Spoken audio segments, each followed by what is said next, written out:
Okay, today I would like to show you this little booklet by Grandmaster Suba called Dynamic Chess Strategy. Here it says, since settling in England in 1988, Romanian Grandmaster Mihai Suba has become a popular figure on the British chess scene. Uncompromising and inventive, his play from opening through the endgame is characterized by a rare dynamism and flexibility. In this, his first book, Suba wittily recounts his chess career and for the fourth time explains in detail his own very significant contribution to the battle of chess ideas. Included among 36 illustrative games are the author's victories against Korchnoi, Timman, Miles, Larsen, Portish and other world-class players. As you can see, I buy used books because, as in this case, the wisdom is timeless, right? It's not that you really need the games from 2025 in order to grow as chess player. It's not true. The book has a lot of stories that are interesting, in my opinion, because they will teach you what was chess in the former Eastern Europe and Soviet Union bloc. In this case, I want to present you game 1, which is Marian Suba, played at Novi Sad in 1974. The game starts with e4, knight f6, and here the author says, until 1977 the Alekhine was my main weapon against 1e4.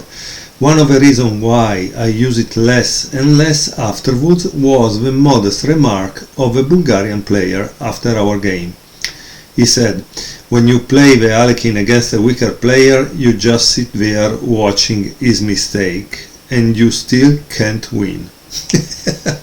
This is funny. As you can see, this is the wisdom of these great players that grew up in a world that there were no engines and they had to actually find the things for themselves, right? And here he says, I have an exaggerated tendency to classify things, and I would now say that it is a limited opening.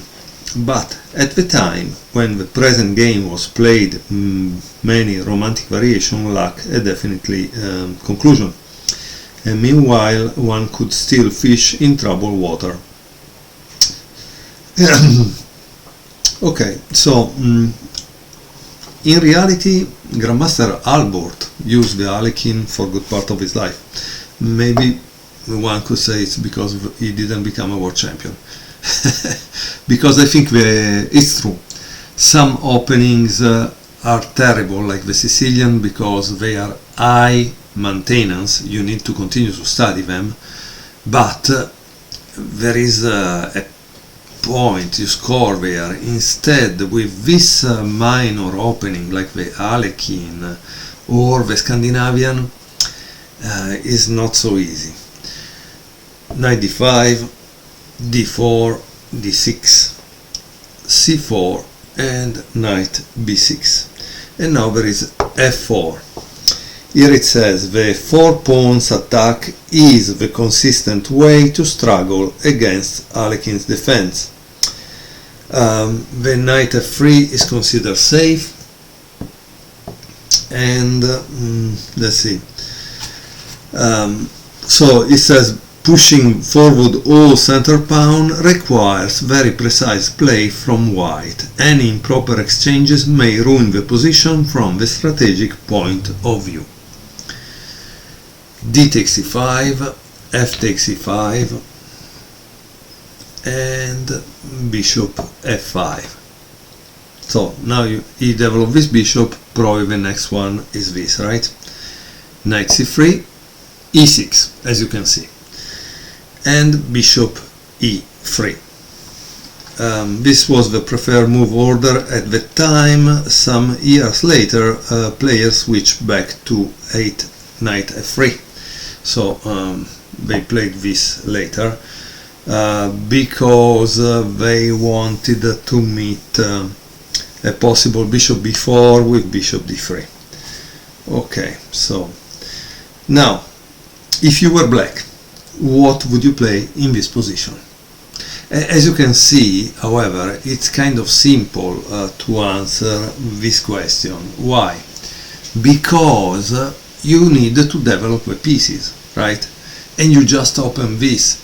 So I honestly don't know why he put an exclamation point to bishop b4. I don't know. Let's see what he says. This modern move has nothing in common with classical strategy. Is black going to give up his dark square bishop, which seems to be the key to the position, and on top of that strengthen white's center, which is already quite threatening enough? So yeah, probably, if I remember well, there was something like this, bishop e7 and I don't know, bishop h4 to make it all weaker. And so, yeah, you need to know the Alekhine theory in order to understand what he's pointing to. Here he says, the game has entered a tactical phase and you must not search for an answer amongst generalization. The purpose of this move is to gain indirect control over d5. Okay, so you want to remove this to gain control over d5. And then smash white's center by c5. If white allows himself to lose a tempo by a3, bishop takes e3, bishop takes e3, c5 prepares an attack on c4 in Nimzovician style, which is knight c6, rook c8 and so on. Dynamics take precedence over the superficial appearance of a position, and black has to destroy or neutralize white's center as fast as possible. Okay, so he admits that this opening is better for white in terms of center, because white is control the center. So what do you learn from this opening? How to destroy white's center, because he is clear about this, no? He wants to play c5, this move, this move, this move, and so it's very important that we focus on this, because you will discover that who control the center can generally maneuver better the pieces around, and maneuvering better the pieces around means that you have more chances to attack. Okay. Obviously white didn't play a3, he played knight f3. Why knight f3? Because he wants to develop another piece. c5. And here white played queen b3, and the author says a classical waste of time. Here he said it was better to play bishop e2, because then of course it would follow by knight c6, but at least it would castle. Okay, so queen b3 not so good. C takes d4, knight takes d4, and here he says that he had many pleasant memories of this move, and gives a line in which probably he won 2 years before. Let's see what happens, because I think at least we discover this. Knight c6, castle, castle, and now it seems that there is a trap. What do you do if white plays this?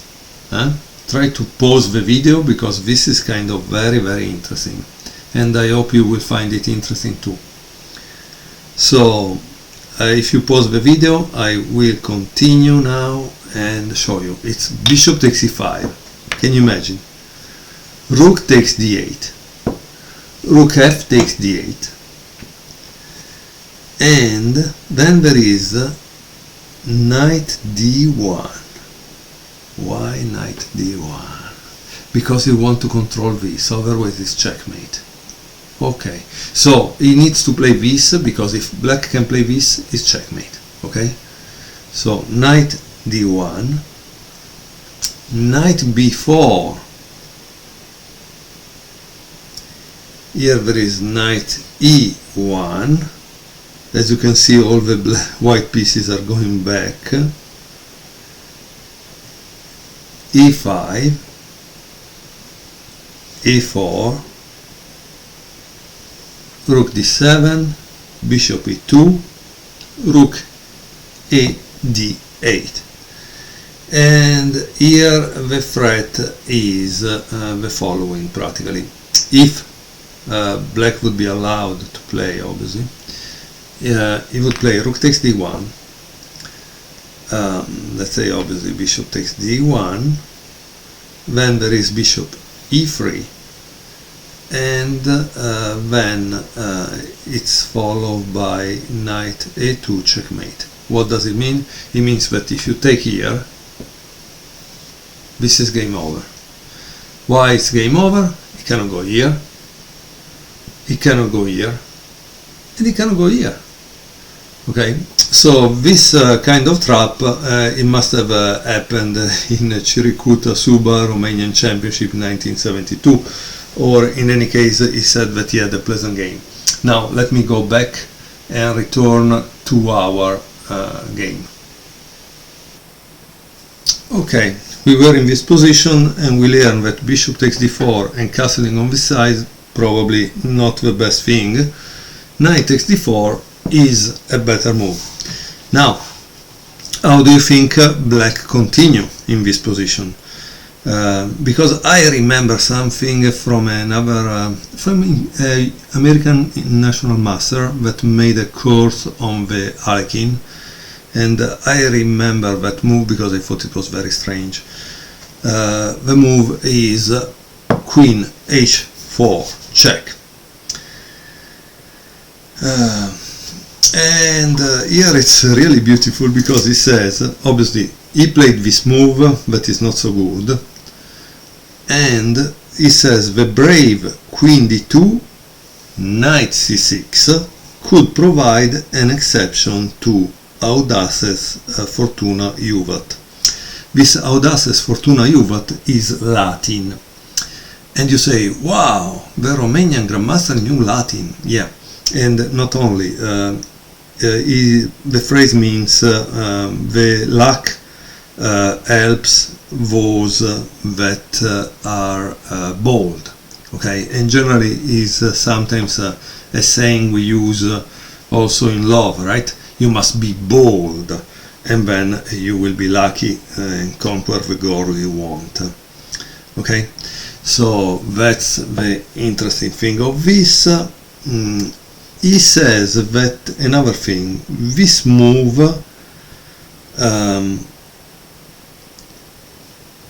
he says this move, which is natural, also if it loses a pawn, is a good move because regains much of a dynamic position that white needs to have in the opening. In any case, g3 wasn't the right move, it seems. Why? It's kind of typical, honestly, it's kind of typical because of this move, right? Then after this you must notice that this can take, because it's not pin anymore, so up to this moment we see moves that are kind of natural. But now he asks you a question. Mihai Suba asks you a question, and so that's the good thing of having a video. I ask you the question, you pause the video, and you answer. The question is white sacrificing a rook? What do you think? Is white sacrificing this? No. The answer is no, because he plays bishop g2. His hopes are anchored in this intermediate move. Okay, so now you are black. What do you play in this position? Notice that the book is called the Dynamic Chess Strategy, which means that he's trying to teach you through his games to keep the dynamism alive. Dynamism in this case means the activity of the pieces, the fact that yes, this is a queen, this is 9, but in reality it controls this square, no, because it's that. Control this square, no, because of this. Okay, control this square, but what do you do with square? We don't know. This square, yes, is a check. But so you see, a piece that is 9 control one square that is important. Instead, these two pieces that are free, they are much more dynamic. And so they are very, very dangerous. And you will discover it when you play, I guess, also some engines from the end of the 1990s, they always want the bishop pair, because with the bishop pair they create havoc. So what do you think black played here? Try to pause the video and find out for yourself. And now I will show you what black played. Queen takes d4, boom. The sacrifice of a queen is nothing special, as it gains 3 pieces in exchange, 3. More important is that it maintains the initiative, okay, the dynamism. Bishop takes d4, bishop takes d4, check, pam. King e2, and now obviously there is a problem there, and notice black needs to bring out the pieces, because with 2 bishops maybe you will not win the game, also without the maybe. Knight d7, rook h d1, and bishop takes e5, a4, rook c8, e5. So if you're black here, what would you play? I'm trying to ask you questions in some points that I think are critical, but also to mold your response. The response of Grandmaster is never, generally, most of the time, never go back with a piece just because it's attack. The Grandmaster response is generally to attack. You attack me and I attack more than you. And that's what they do. So please keep this in mind when you try to find your next move. So here black played knight c5 attacking the queen, and of course the queen played queen b5, check. At this point black played this, but you see he first of all kind of put his pieces more in the center, right? This is the big center and this is the small center. Okay, and here it's where the pieces have the most activity. Okay, white continue with bishop takes b7. So it looks like a success for white, but what do you play now if you're black? Because this is kind of interesting, I think.